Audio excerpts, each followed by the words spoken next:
Crested geckos have become one of the most popular geckos in the world. These guys are known for their beautiful eyelashes, hence the name Crested Gecko. They're known for their unique appearances, their jumping skills, and for their friendly temperament. See him jump one more time. I was thinking about it. Oh, there you go. Oh, here comes the other guy. Ooh. All right, relax, buddy, come on. Crested geckos usually reach about 8 to 10 inches when fully grown. The tail is usually about 4 to 6 inches, and it's a little bit prehensile, which means that they could kind of use it for balance and for gripping onto things, although it does fall off, and once it comes off, it never regrows. Unlike other geckos like leopard geckos or certain iguanas like the green iguanas, they cannot regrow it. As soon as I move my hand, it jumped. In captivity, these guys live about 20 years. When setting up a baby, you want to start with a smaller enclosure and work your way up because babies tend to be a little bit more shy than the adults. Crested geckos like a tall enclosure with a lot of climbing opportunities. I like to throw a lot of fake plants in there. I throw some pool noodles in here. They like to hide inside of there as well, and they climb all over it. You could also incorporate branches and ledges for them to climb on and to eat on. I like to use tubs for them because it's a lot simpler. I've taken in a lot of crested geckos, and for the babies it's a lot easier to grow them out. Although when you're keeping an adult, especially as a pet, you can set them up in a nice glass terrarium. Just remember, you want to go for height instead of for width. A single adult crested gecko needs an enclosure about 12 inches wide by 12 inches long, 18 inches tall. Of course, that is the minimum. Bigger is better. And when it comes to care, they're pretty simple, especially with setting up the enclosure. Like I said, you really just need something like this. This is a very simple enclosure, and you don't need to worry about UVB. These guys do not bask. They are nocturnal lizards, which means they only come out at night. They also do not need a heat source. If you have your room colder than 70 degrees Fahrenheit, I recommend a gentle heat source to keep these guys warm, but not cooked, because they do not bask like most lizards. For substrate, I always prefer to use cypress mulch. It holds humidity great, and that's what I always recommend for you guys. That's what I use for pretty much all my animals. And what I do for humidity is I simply spray these guys down once a day.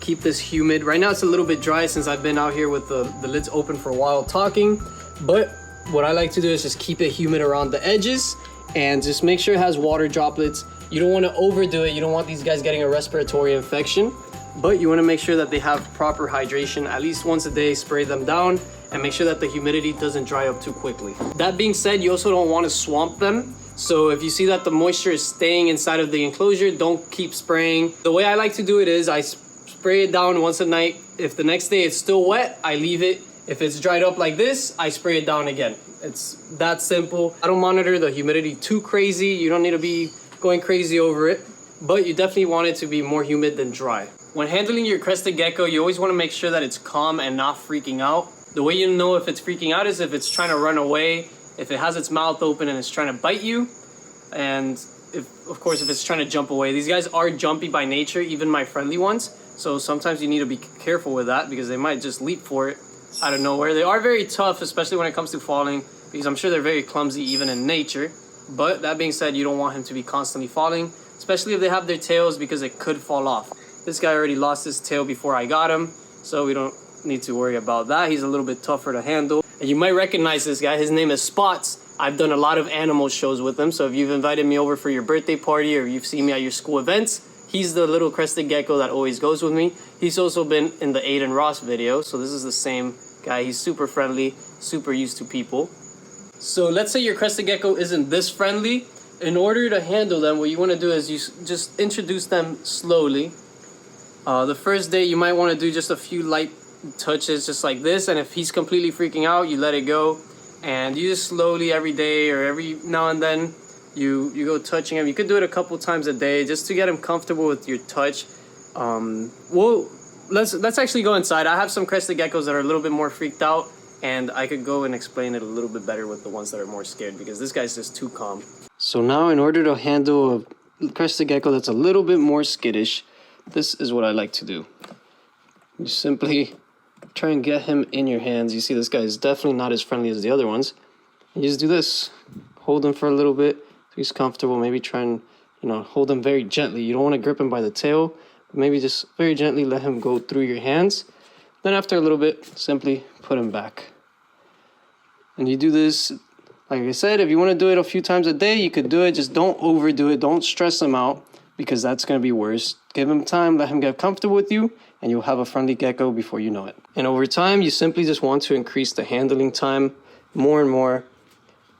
And the way you know how much to increase it by is just by watching your gecko and seeing how much he tolerates. See, right now he's a little bit more calm. Something like this is good. Just let him chill with you for a little bit until he starts freaking out, and then you could just put him right back into his enclosure. If you guys are interested in these little beauties, make sure you head over to shadowsreptiles.com. Have a lot more information on the care guides on there, as well as some of these little beauties available for new homes. Crested geckos are omnivores. They like to eat fruits and insects, and you can feed them a crested gecko diet. That's going to make it a lot easier for you guys, so you don't have to be constantly buying insects and fruits for them. Although I definitely recommend giving them some as treats every now and then, even if you give them this diet. If you don't give them this diet, you're going to have to supplement the fruits and the insects with some types of vitamins and calcium to make sure that they're growing nice and healthy. So in order to make this diet, you get a little bit and just add water.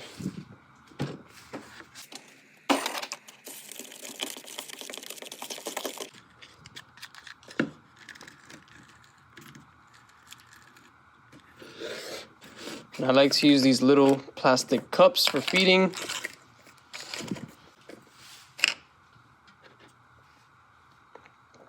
And for the babies, I give them about that much, and they're probably going to leave some. The adults eat just a little bit more.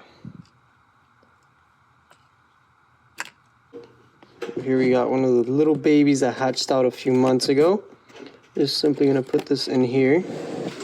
And this is how I take care of my crested geckos every other day. So you guys are going to see the full routine. Just like that. Simply put these little cups inside of all these. This is a little bit much for that tiny little guy. This is better. Uh-oh. Escapee. Come here, little guy. And this is the one thing about crested geckos. They're really good climbers and little escape artists. Come on, buddy. They're very tiny, so they're a little bit hard to grab sometimes as well. There you go.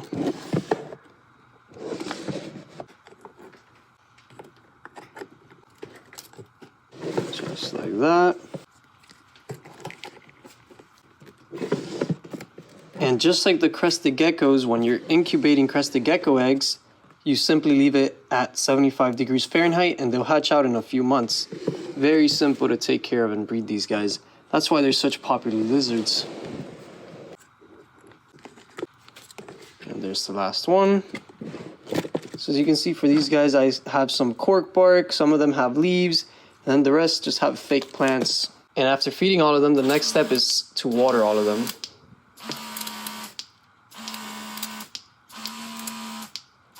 The food does have some hydration, but this is very important for the crested geckos as well.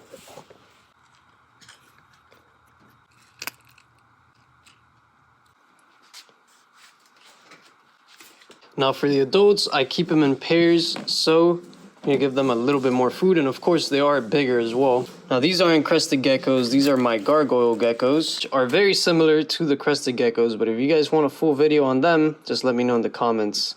I'll also have a care guide on shadowsreptiles.com very soon, probably by the time I post this video.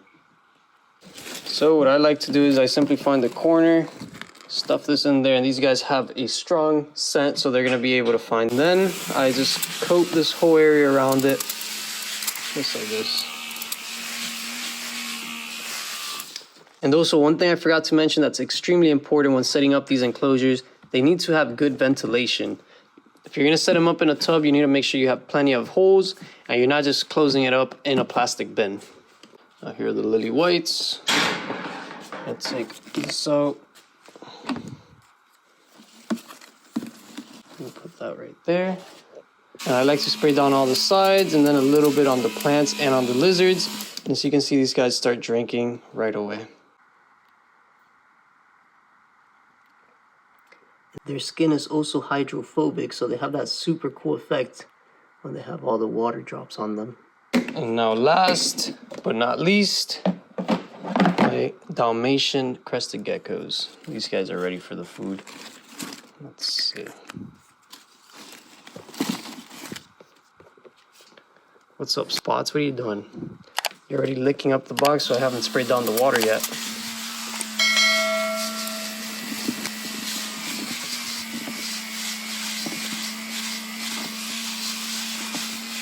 So there we go. That's gonna keep them good pretty much until the next feeding day, which is after tomorrow. Although I always like to check them the day after to make sure they still have those water droplets that they can get to. And that's how you take care of your crested gecko. If you guys want to learn more, make sure you head over to shadowsreptiles.com. I just started working with the species about a year ago, so I'm still learning a lot about them. And on shadowsreptiles.com is where I update all my care guides and have the best information available. I hope you guys enjoyed today's video. If you did, make sure you leave a like. If you didn't, leave me some suggestions in the comments of what you want to see more of. Subscribe, turn on post notifications, and have a great day.